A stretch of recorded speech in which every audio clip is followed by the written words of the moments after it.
And so majority of the time when somebody is misbehaving, somebody has committed a crime, somebody has done something that is not approved societally, then it's because one of their basic needs aren't met.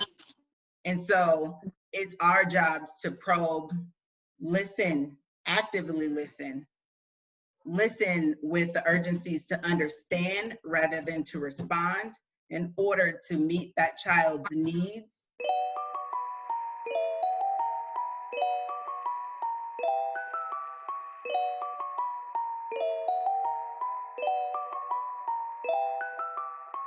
What's up, peoples? Now, you thought you were going to get through this without this intro. I figured I could blend it together and give you all a new experience. We thank all of you for listening at home as we continue down this road of conversation and understanding. And get ready to dive into the mind of an ex-police officer of 27 years as she unveils her heart and mind. As every week, we'd also love to thank our Patreon subscribers for their patronage of the show. And if you want to join in our conversation outside of this cast, feel free to hit us up on Twitter or Instagram at HaveADrinkCast, and make sure to use that hashtag HADcast. Feel free to join our Discord as well. The link will be in the description. Thank you again, and get prepared to sit, think, and have a drink. Welcome to the Have a Drink podcast. Enjoy the show. Peace.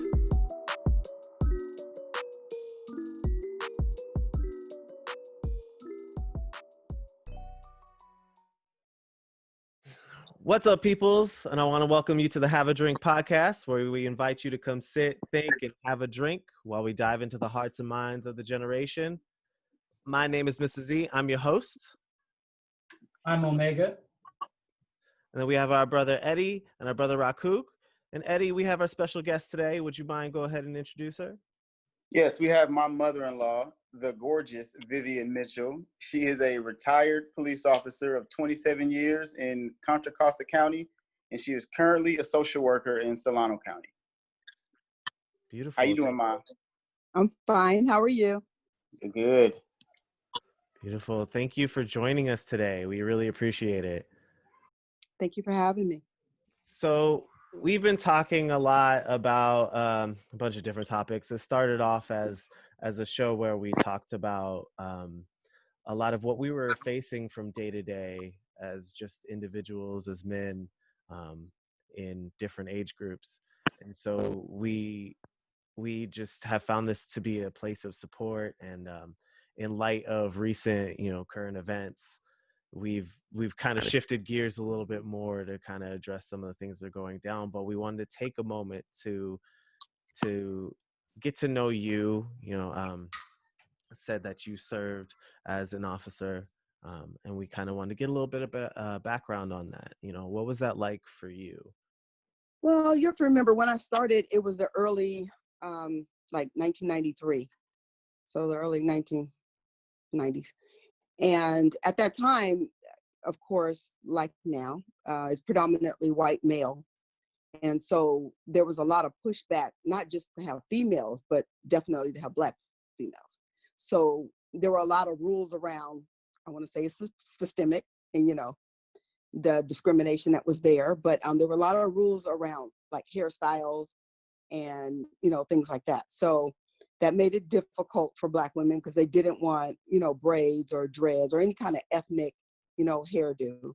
So it really took a lot to kind of prove yourself. You had to get past that, and then you had to get past the way you worked, the styles that you worked. They wanted a lot of machismo, and that's not the style that most Black women have in law enforcement. We're more the nurturers, and so we see things from a different perspective. Oh, beautiful. Thank you. So when you joined in 93, that was around the time of the 92 LA riots and everything else. So how was it doing that way up here in the Bay Area? Having that have just happened and now you're coming into that. We didn't really see, like now you see the trickle effect from city to city on the protesting and the riotings and things like that. It didn't quite transfer to the Bay Area as much, but at that time there was a lot of crime. There were a lot of murders, if you remember. a lot of drug sales. I actually worked in Richmond, and I can tell you that every day that I went to work, we were encountering a homicide. So every single day.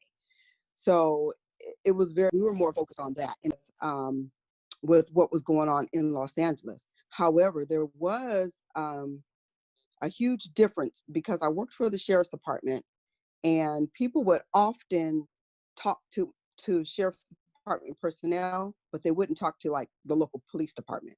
So they made a difference between the two of us. And I think the difference was the city police were a little bit more militarized than the sheriff's department was. Although the training was the same, the standards within the departments were vastly different. And so I think that's why the community felt more comfortable with the sheriff's department than they did the city police. Wow, that was beautiful. And welcome to Mrs. Johnson. We got Eddie's lovely wife here. How are you doing? I'm well, thank you. Good. It's a pleasure to finally have you. We wanted you here weeks ago, but obviously a lot of stuff has happened since then. So we're glad that you're able to. Absolutely. Yeah, thank you. Thank you and welcome. Yeah, a question for you, particularly Viv, as a mother in the society, what are your feelings surrounding, seeing what's going on, and having children, out in the world, having to encounter these types of interactions day to day? It is actually nerve-wracking. I have a son that's in his 30s, and of course, Eddie is a son to me as well. And I do worry about their interactions with law enforcement. But it's not just them, it's the females as well. So I worry about Vivian as well. The officers are not as respectful as they used to be. I think they carry more, their authority is a little heavy. They're a little badge heavy. So it's more, I think their attitude is more of, I'm going to teach you, I'm going to show you, you're going to do what I say do regardless. And they forget the parameters of their authority. They step way outside of the bounds. And I think that's where they're getting in trouble. I could definitely agree with that, and I can see that. It's been interesting because I posed a question on my Facebook last week because I had watched, and there's a lot of people in support of the police and what they're doing, and I had to ask, for someone who supports this, can you please justify, why they're increasing in violence versus decreasing violence when that's the thing that we're trying to prevent is increased police violence? I have a theory, and of course it hasn't been scientifically proven, but this is my theory. Most of the officers that are involved in these shootings, or they're heavy-handed on their use of force, are always white male, and they have prior military experience. It's my theory that they can't transition from the military training into the paramilitary training. They can't leave the mission to kill or to mitigate a threat into society or into our communities.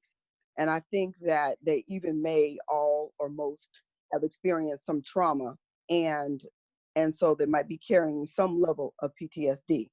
And so I really think that has a lot to do with it. Very interesting that you said that, because when you put it in that way, you have an officer with PTSD, then you have a Black person with PTSD meeting each other. And now it's just about the heightening of whose PTSD is going to snap. And that's very, very, very insightful, very interesting that you brought that up. I'm sorry, I just seen Richard's picture pop up. What's up, y'all? How y'all doing? How's it going, brother? Doing great. I appreciate you for that. I'm sorry. It was so lovely, by the way. It just caught me off guard. I wasn't expecting it. Are you talking about That. Well, the funniest part about this picture, and I'm sorry, I don't mean to interrupt. I have no idea what to do with my hands. That's my favorite part about this picture. So, yeah. Anyways, I'm sorry, I didn't mean to interrupt. How y'all doing? Y'all all right? We're good. We're good. I was gonna hop on that and say it's funny that you had mentioned that, because I was also talking with someone today about how, you know, the reason why people are reacting the way they are is a lot of our life is put through this filter of our experiences, our individual experiences, you know, and a lot of people don't get good first interactions or second interactions, or what they're taught as young people, you know, and as you grow, you gain this trauma, and that trauma becomes part of your filter. Mm-hmm. Mm-hmm. And so that I find it interesting that you had mentioned, you know, yeah, they're coming from a military background, you know, that Right. translating to regular society doesn't compute, because in regular society, you don't just, you know, follow orders as you're told. You're like, hold on, I have Right. rights. Let's question what's happening here. Please inform me. We're a society, you know, we're Right. not a military. Exactly. Exactly. Thank you. That was awesome. My next question is, having a Black son, Black daughter, Mm-hmm.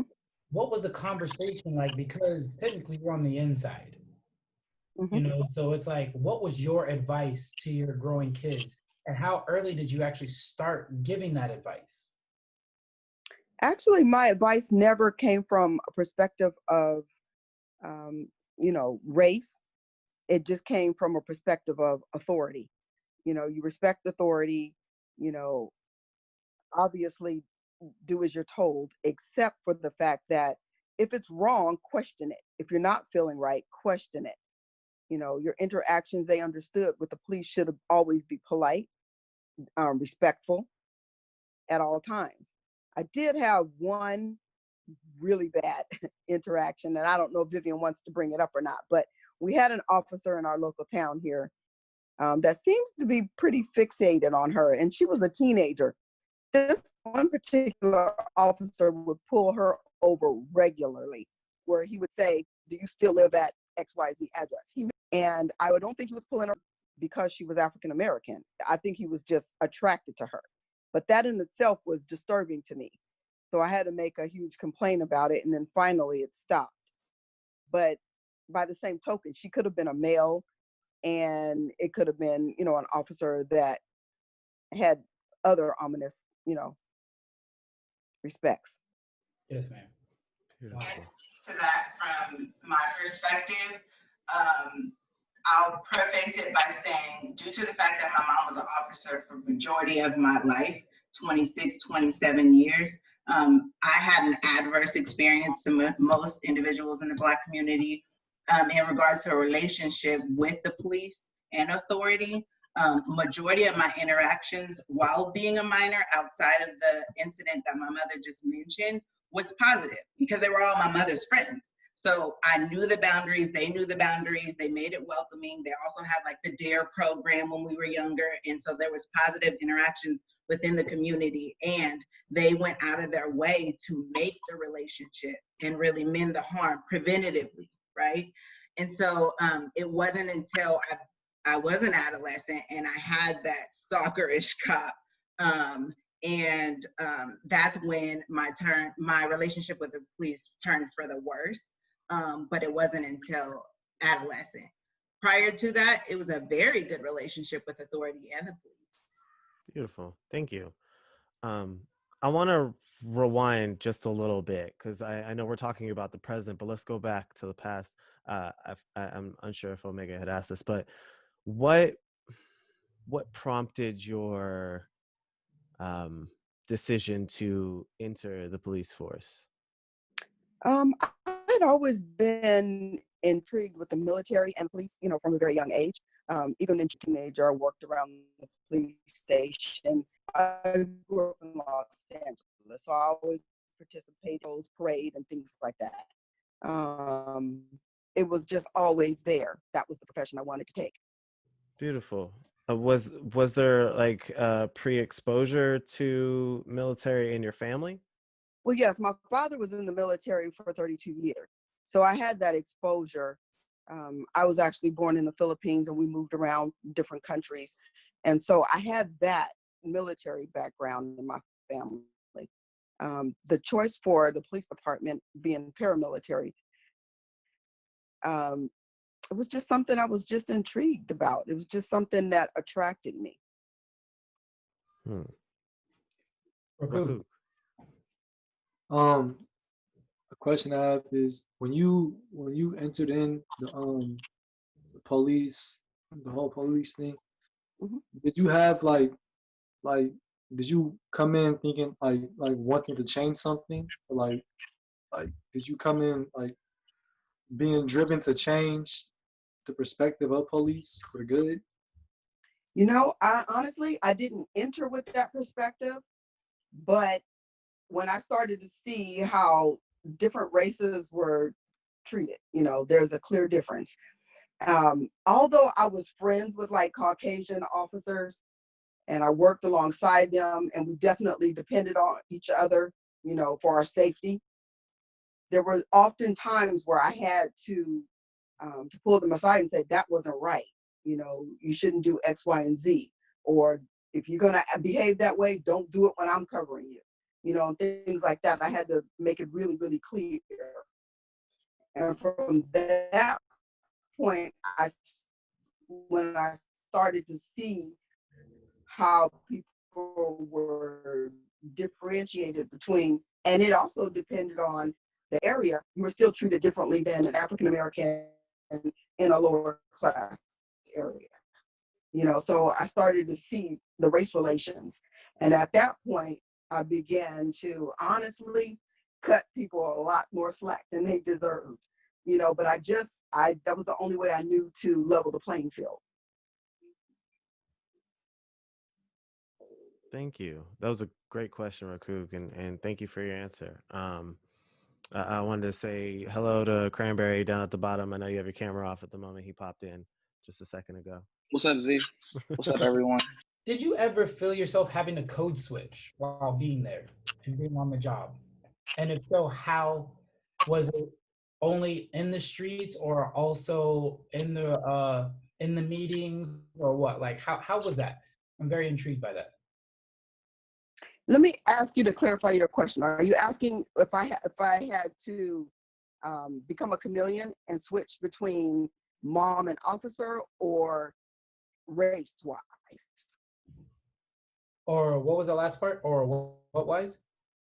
Race. I guess I would have to say race wise, because I know a lot of times we, in general, like even for myself, like I'm very open and I'm easy to talk to. I'm a very personable person, but I also know that when I'm at my job, my day job, there's a certain way I have to move. There's a certain way I have to talk. There's a certain way I have to be Mhm. for the others to be comfortable at times, which is Mhm. very sad, but I have to do that in order to intro myself in there so then they can relax and let me be me and let me work. You know, so that's why I was just asking, like, did you feel like you had to code switch in a sense to kind of get in there first and then you could kind of relax and be you? Mhm. Exactly. Even now in social work, it's the same thing. I always feel like being African American and being female, you have to enunciate better than you would at home. You can't use slang. You have to, you know, maintain a certain hygiene, like your hair a certain way, or makeup, or your dress has to be, you know, 10 times better than your white counterpart. I do feel those things. I did feel the pressure in law enforcement. I do feel it in social work. I'm much different at work than I am at home. Of course. It's interesting that you still find it even in social work. How how do you feel the experience is for you as it differs between being a police officer versus being a social worker? That's interesting that you asked that. For me, honestly, it's not much difference. And this is the reason why. I never was an officer that was heavy on tactical procedures. You know, I always looked at things more from a social work perspective, even though at the time I didn't realize it. So when I would get called to, let's say, a shoplifting call, you know, the normal officer would go in and try and figure out whether or not a crime was committed, and if that person was in fact the person that committed the crime or likely had committed the crime. And if so, they would, you know, exact an arrest. However, when I got there, I would do the same thing and go a step further and say, now, why did this person steal that steak? What's in your home? What's in your background? You know, are you experiencing some mental health crises?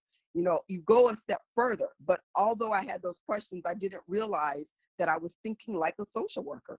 And so as I started to near the end of my career, I started to think about other things I wanted to do.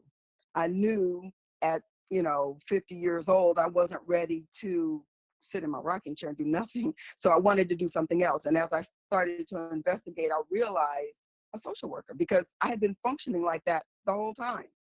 That's amazing. That's interesting because that lines up exactly with a lot of conversations that are being had, you know, about the roles of police officers in society and how they're taking on too much responsibility that is already covered in the job of a social worker, you know, assessing their mental health Yeah. and being able to help the individual out, you know, in the situation, rather than just assuming they're danger to themselves and others automatically because they can't properly assess what's going on with them. That's true. You know, I can say this, as an officer, your mind is constantly reeling. You have to figure out, like I said, when you get to a call, you have to first survey a scene. You have to make sure it's personally safe for your personal safety. You have to make sure it's safe for others around you. Then you have to ascertain if a crime was committed and if the person there likely did so. Then you have to figure out exactly which elements of the crime exist.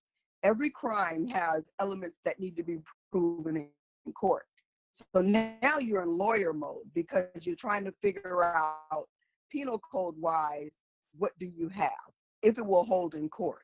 You have to watch the way you move on the scene, because you yourself can be a barrier or an impediment to the proceedings. So you have to make sure that every bit of evidence you collect is procedurally correct. At the same time, you're constantly monitoring your safety. A person can turn and become violent in a heartbeat.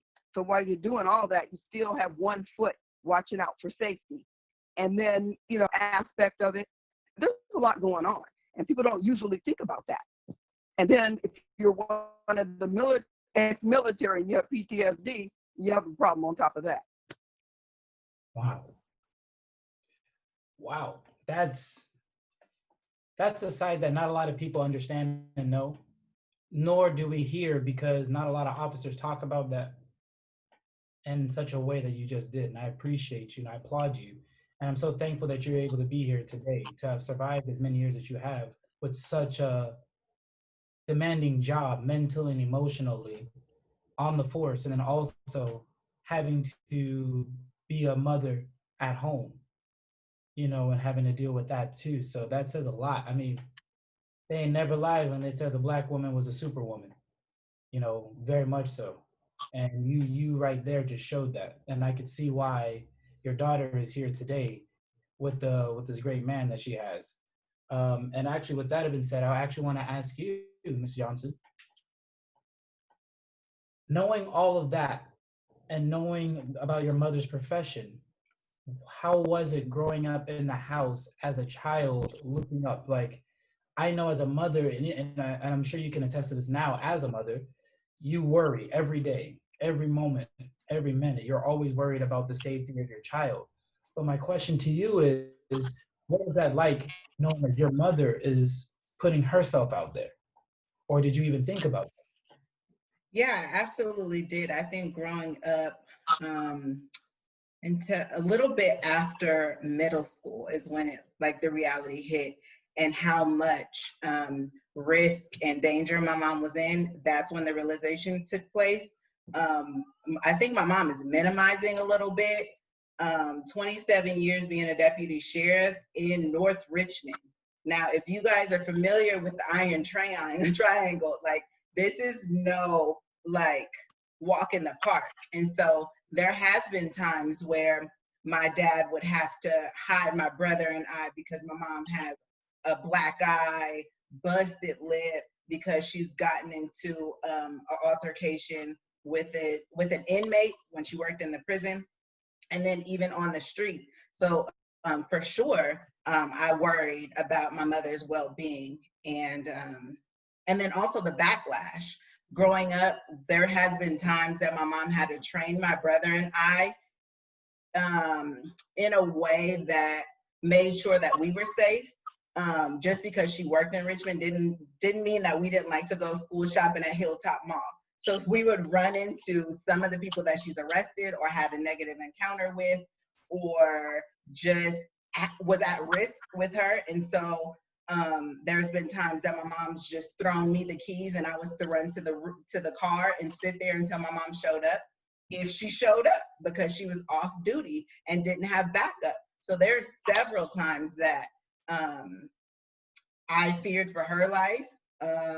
And then also I feared for ours because I didn't know what was going to take place. And to continue that thought process and how it transfers to the way that we parent and then the way that I worry about my kids, I think it's a little bit extreme. I'm a little bit overprotective, my husband would say, but I think that's because you can't undo trauma. I just sum it up that way. You cannot undo trauma. You can't. And I'm raising Black girls, Black queens to be, and I want them to be equipped without or with a great man by their sides. And it's going to be really, really difficult to oversee those hurdles if you have a lot of adverse childhood experiences underneath your belt. And I, for sure, minimize the risk that we put in front of the kids. Like, they don't do sleepovers. Nope. Because I definitely have had stories told to me about how parents eventually caved because the kids are like begging and begging, can I go to so-and-so's house? And then they end up going, and this coincidence, the house is broken into, and what happens? The burglar goes in and he rapes the very child that the parents finally gave permission to have their first sleepover. That won't be any of my daughters, by no means. Not to say that trauma or negative experiences won't happen with Eddie and I being present, but at least we know that we're going to do all that we can to protect our children in the moment. And nobody can protect our children better than we can, whether that be an uncle or auntie or a grandparent. My mom loves my kids as if they were her own, but we would protect them further than that. And that's just the bottom line. And so her experiences, in summary, definitely has shaped the way that I parent, that we parent together, because I definitely don't want to contribute detriment to my daughter's life, all three of them. Thank you for that. That was very deep and beautiful. Just speaking for me personally, it hit me, to know that, and I thank you. For sure. And I mean, being a parent is a thankless job a lot of times. Yeah. But just know, That's for sure. it is a beautiful thing to see you both here together, to see mom here with you, to hear how she raised this beautiful, strong, independent woman is phenomenal. And to be that representation. We've talked about generational wealth a lot in the financial standpoint. Mm-hmm. Right now, what I just seen is the generational wealth emotionally, internally, And this is something that a lot of our society is missing, which is my personal feeling is why we have a lot of the issues we have today. And I thank you both from the bottom of my heart. I thank you for Thank what you. you're doing for your family and for our community. Richard. Yes, sir. Thank you. To the ladies on the line, thank you for your time. But a question for y'all. Specifically, I see Viv's ex, so I'm guessing it's Miss Vivian. Yes. Okay, cool. Thank you. Hey, Miss Vivian. But also a question to Miss Johnson as well. Whoever wants to go first. Thank you for the convo. Offered a lot of perspective. One can for say never really been a big fan of the police at all ever. But this is giving me a whole different perspective. It's kind of like an internal conflict for me. But I get it. But thank you for your time. My question: one, has there ever been a situation, or can you recall a situation for you, Miss Vivian? You're not gonna get to Miss Johnson later, but has there been a situation where you can recall a situation where you stepped in or had to step in, and because you stepped in, showed your wisdom, but also brought a different perspective? The situation ended for the better, or completely different if you didn't step in. That makes sense. So I'm going to say yes, there has been a situation. When you're an officer, the camaraderie is so heavy, it's almost thicker than blood relatives. So the male officers, regardless of color, protect the female officers at all costs. They don't want anyone to cross them whatsoever. And so this one particular time I was working, well, in the sheriff's department, you have to rotate. They'll leave you out on patrol, but their way of decompressing you is to make you work the jail for a little bit, and then they let you back out on the street.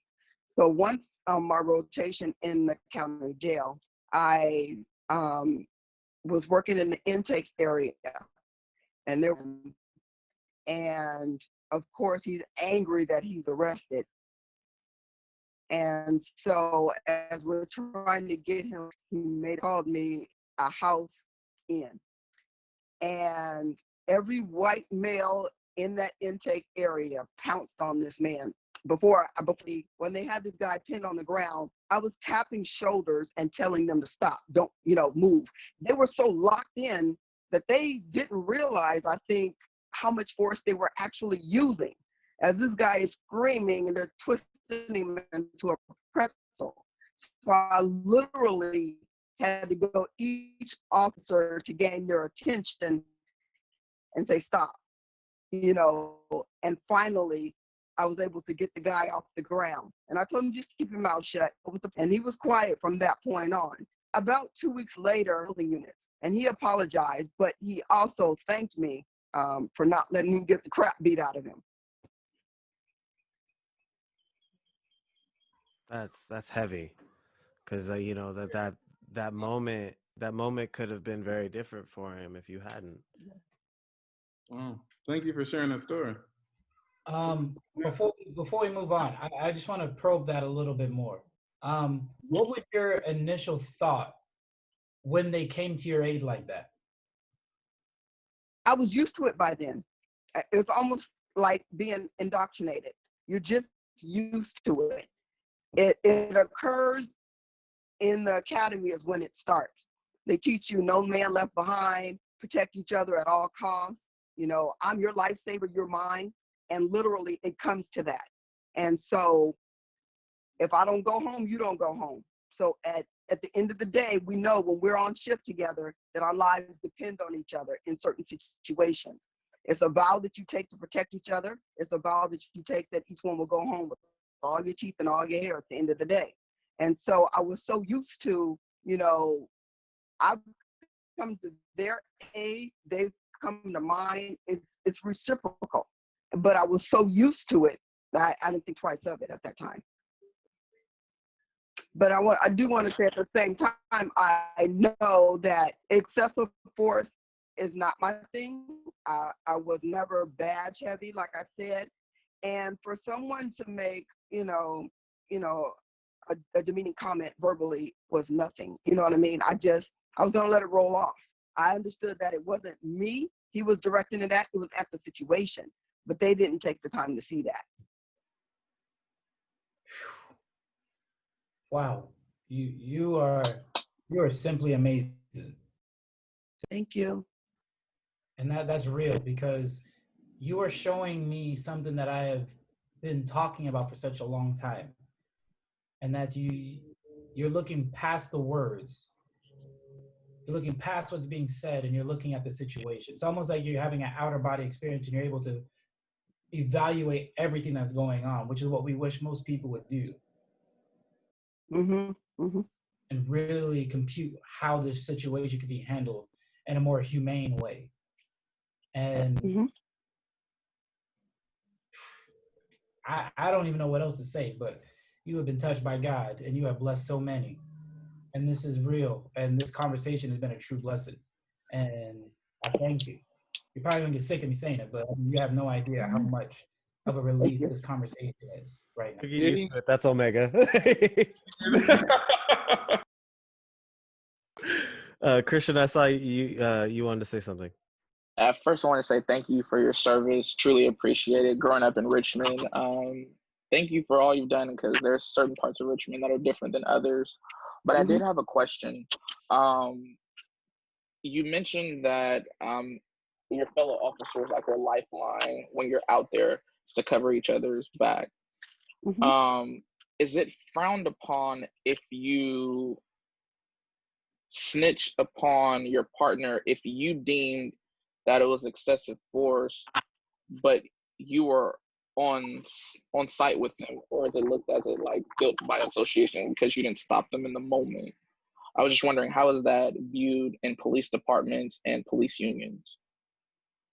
Okay, I'm going to say this, and it's strange, but it's true.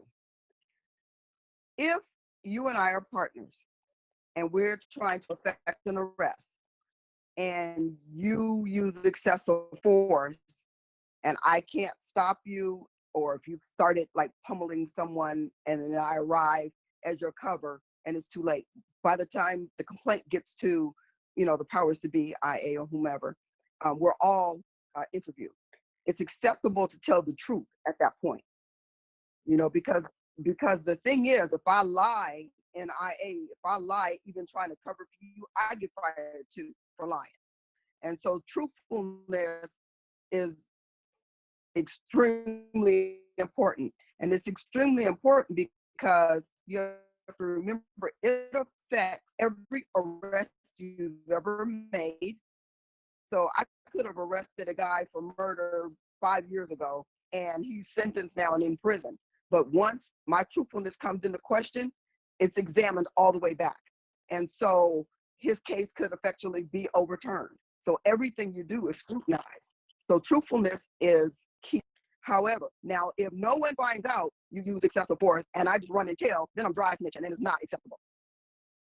You see the difference? Yeah, I see exactly the difference. And thanks for sharing.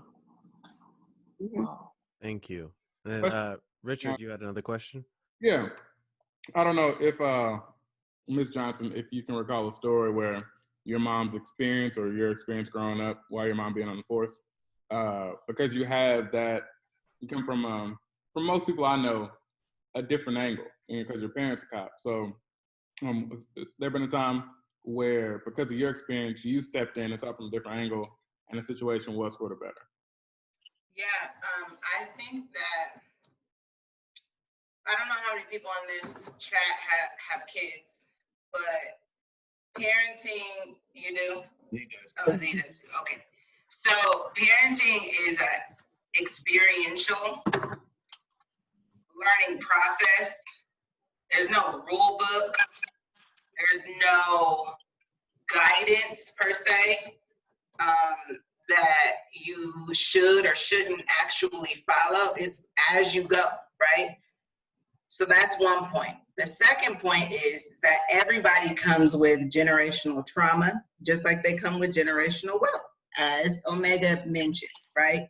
And so this generational trauma, in addition to all the current traumas that you experience, our baggage as you parent.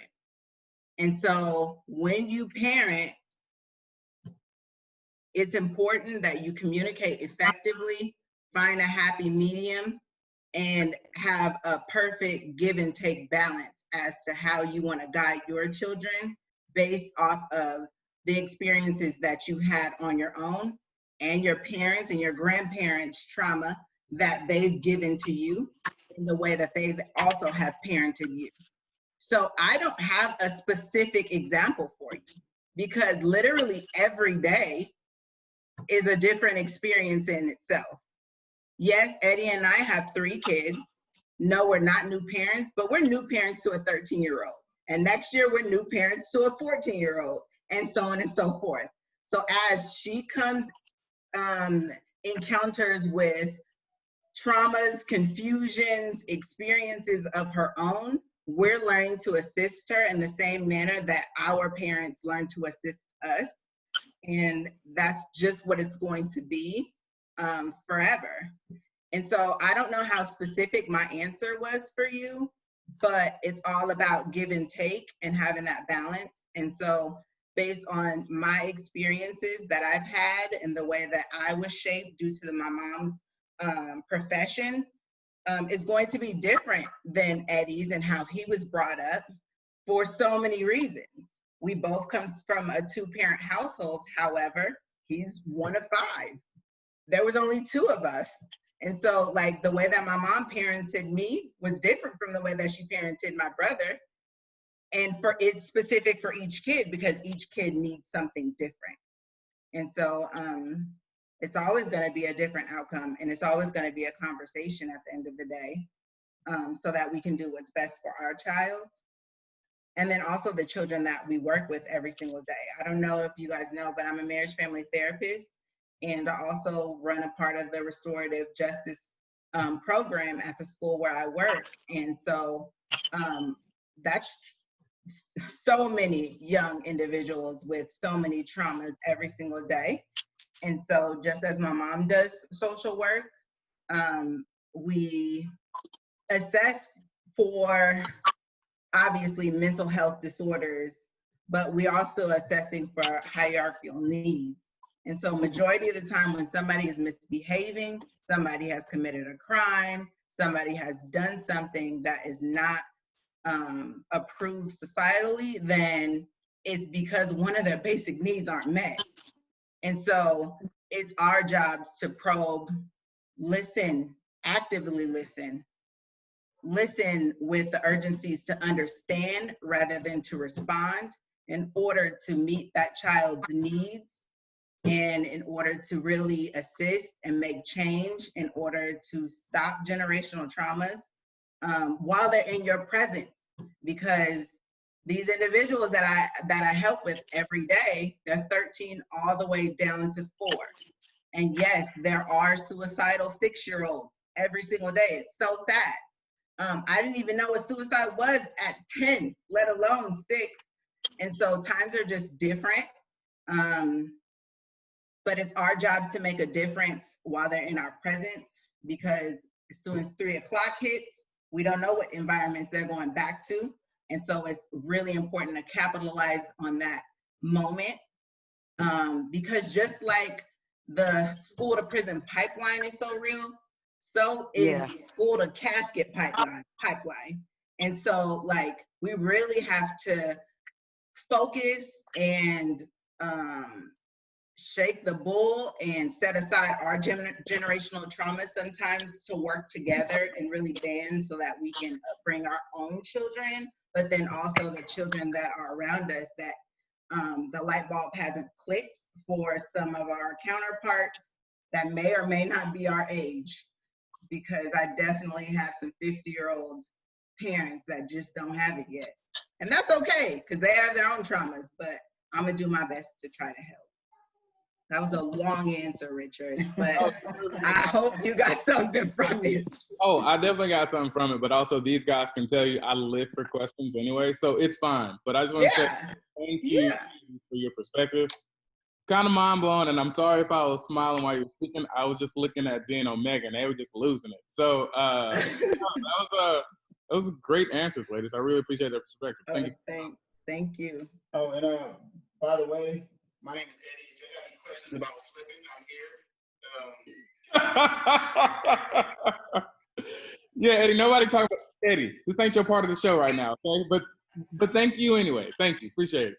It's so funny because I've been looking at your face majority of this time, and I can tell you was looking like, y'all know I'm here, right? I know my wife came in here and stole the show. Mama's down here still in the show. She's a special guest, but I can talk too, you know. Right. Okay, so I do have a question though for my mom, and it's something that we've talked about. I think last week or week before. Due to the George Floyd murder and the protesting, we've been hearing a lot of people talk about defunding the police. If that were to happen, what do you think would be the result? Would it be good? Would it be absolutely bad?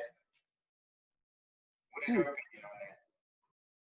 Well, first, let me make sure that you guys understand what defunding the police means. It does not mean we take away the police department. It doesn't mean we have no officers.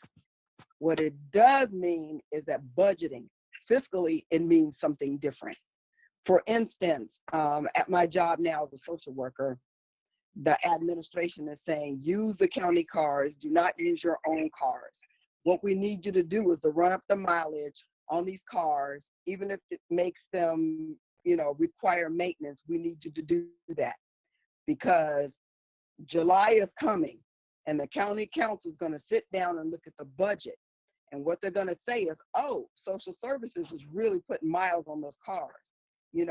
They're stepping on each other. There's not enough cars and we need to substantiate the need for that so the budget can increase and we can get new cars or get more cars in our fleet.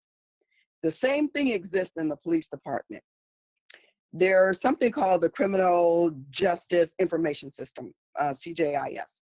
It tracks data from crimes. Each crime that an officer responds to generates a report. So when the police report is generated, at the bottom of it, you have what's called a disposition. You either refer it out, you make an arrest, you send it over to the detectives for further workings, whatever it is. Those dispositions determine a lot on the budget. And so what they do also is they look at it geographically and they can say, oh, this part of the county is high on property crimes. This part of the county is high on sex crimes or crimes against persons and things like that. And so that's how they substantiate increasing the level of officers. So let's say the crime was really high in Richmond, last year. Now the budget going into the beginning of the year is really high. They can hire more officers because the need for more officers has been substantiated. Well, what they're looking at when they're talking about defunding the police, they're looking at, some people are going to get some pink slips because they're going to reallocate the budget. They're going to shift around the funds and maybe take it away from like the patrol division where you have a heavy officer load, people that are out walking the beats or driving the beats and encountering citizens. And what they're going to do is put more of the money into, let's say, schools, the DARE program, community services, things like that, counseling, social workers, that now they have crisis intervention teams where they have a social worker or a psychologist that rolls with the cops. So when you get a call, let's say a man running naked in the street, you automatically have a therapist on hand to help determine if it's a mental health, call or if a crime is really afoot. So that in itself can increase the budget for social services. So that's what it means, just simply reallocating the funds. Personally, I think it might be a good thing. But you have to remember again, I was an officer in the early 1990s. Remember, that's when DARE came about. So, and the schools and the community services all increased. Remember, you got a lot of say no to drugs, just say no in all those campaigns. At that time, the funds were reallocated to more of the social aspect. Then it went back towards the paramilitary or militarized, increasing of tactical units and things like that. So now it's just another shift to go back to that again. I personally think it might be great. It would definitely help the schools. My daughter works in a school where they use a criminal justice reform system. So not a lot of kids get suspended, sent home, or the cops get called on them. She kind of works it out. She figures out why the kids misbehaving in the first place. It's usually anxiety, some kind of trauma. And she works with them therapeutically to resolve their issue rather than sending them home or rather than calling the cops. So that will increase a budget there. You know what I mean? We can do it more in public schools. You'll have more social workers, more counselors on hand, which will take away perhaps the school resource officers. Personally, I think the SROs are still needed because you're still going to have school shootings. Not every therapist is going to be able to catch, the next school shooter. You don't know. So you're still going to have that cop on hand. But I do think defunding might help. Just a shift or a reallocation of funds could help in a lot of areas. Thank you so much for that. That was perfect. That's good. And it was important that, that you gave that distinction of what actually defunding means, because a lot of the conversations that are being had, people jump on that word defunding. And as someone stated in one of my posts, they commented under, I was also explaining what defunding means. And they had said that, that it's taking a different approach on a different word that was used. Because police reform was something that was brought about, something that was talked about in the past, but now that we're using a different word, another word, defunded, people are automatically thinking like, oh, that means get rid of them completely, take away all their money, take away all the stations, et cetera, et cetera. We say defund, they say abolish, and that's what people are. Right. That's what they're thinking. So right now I feel like a lot of those people are listening to respond. They're not listening to understand. Mm-hmm. It's so amazing that Ms. Johnson said that, because I say that a lot. So it was very amazing. And your job is so important. And I do want to ask you, outside of this, if it's all right with your husband, if we could talk. I would love to sit down and talk with you more about what you do for the schools, because I feel your services is something that needs to come to the school that I work for. So I would love to sit down and talk with you about that. Maybe we can have my wife come and we all can have dinner. We could just really sit down and talk about it. It would be amazing. For sure. He had something he wanted to say. Yeah. Great. I like what you said, because when I was reading up on defunding, I wasn't like, I knew what it meant, but I wasn't really thinking, I wasn't thinking it through. I was just thinking more of oh, they're about to stop, the whole police entirely. So thank you for explaining that. One thing I wanted to ask was, because it was an officer at my school that I was going to, and at my school I was going to, and I didn't have nobody to write about, so I had to write about him. And I asked him the same question, and it's, what if you could change something like inside the offices, like inside the police, the whole thing? If you could change anything in there, what would it be? If I could change anything inside the system of the criminal justice system or inside the police department, what would I change? Both, actually. Okay. If I could change something, it kind of along the same lines, I think my answer is, but if I could change something inside of the police department, it would be the culture. It would be the culture of us against them, because that exists within the police departments. And so I would try to make it more homogenous, where we're all one and we're just here to help each other, so I would have it more along those lines. If I could change something systematically, it would be the imbalance of race. Like we all talk about, we're only 40% of the population, but we have 80% of the incarcerations or whatever it is. I would try and shift that balance. I wanted to say one more thing about the defunding issue. people don't understand that these issues have been on ballots before. If they look and read the fine print, they'll see. Usually it's attached to another measure and they just don't see it. And so they get all pissed off about it, but they voted, or maybe they didn't vote, but it was definitely on a ballot at some point. And the second thing I wanted to say about it is you can't get rid of the police, because you have to remember there is a constitution, and there are a lot of positions, like say a bailiff in the courtroom, that's in the Constitution. You can't have a trial constitutionally without a bailiff in the courtroom. So you cannot get rid of them. I don't think people are thinking this through. It's like a follow-up question.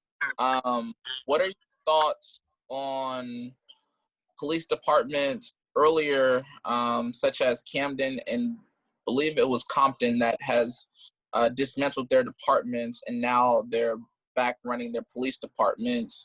And second question was, what are your thoughts on the Capitol Hill autonomous zone in Seattle? First, I want to talk about Camden and other areas that have dismantled their police departments. If you feel the culture is so strong that it's a detriment to the community, or if it's overrun with corruption, I believe tearing it down to rebuild is perfectly fine. If that's what they had to do, it seemed like it worked well in Camden. Yes, it did. If that needs to be done, then I think they should do so. And in rebuilding, scrutinize the type of officers that you're hiring. It'd be perfect.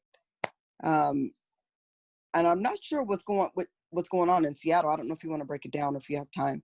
So it's called it's the H.A.D zone, and basically what they've done is the city of Seattle has agreed to not interrupt this zone with anything unless it's like an emergency.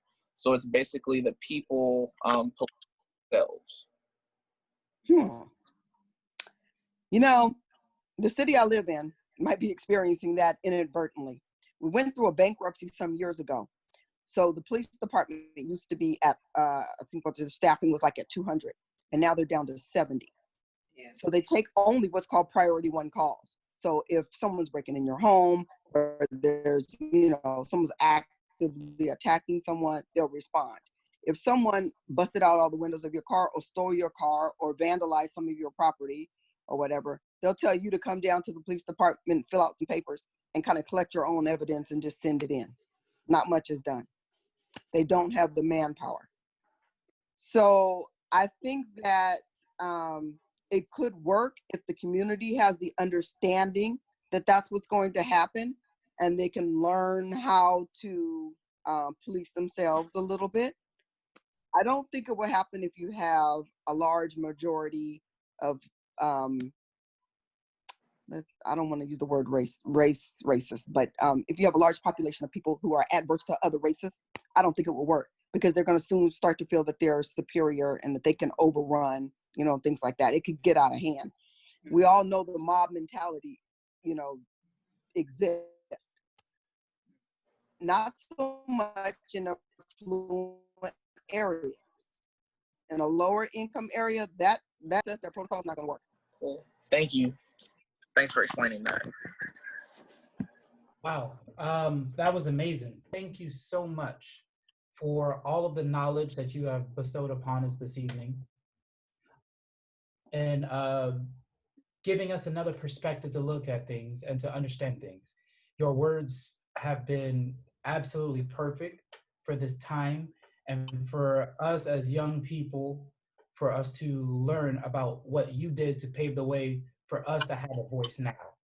So I just want to really step up and say thank you so much for your service in law enforcement. Also, as a strong Black mother, thank you for your service, for raising such amazing children, and also being a beacon of light for our community. So I want to say thank you so much.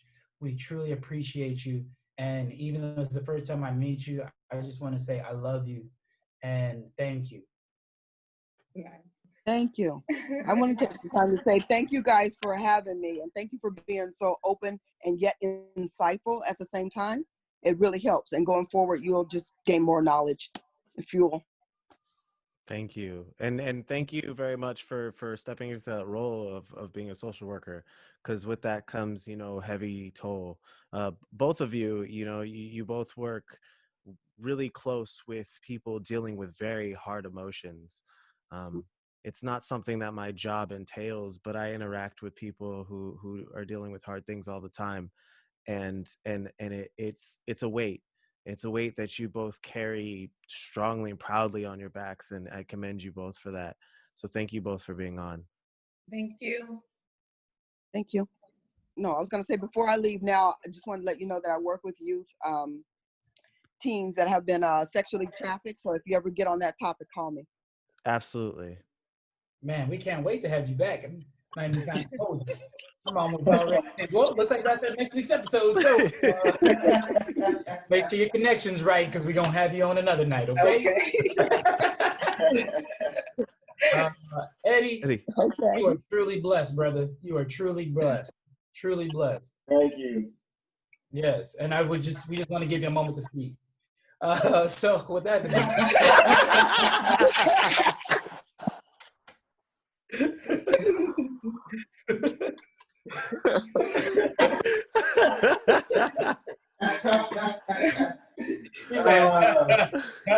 thank God.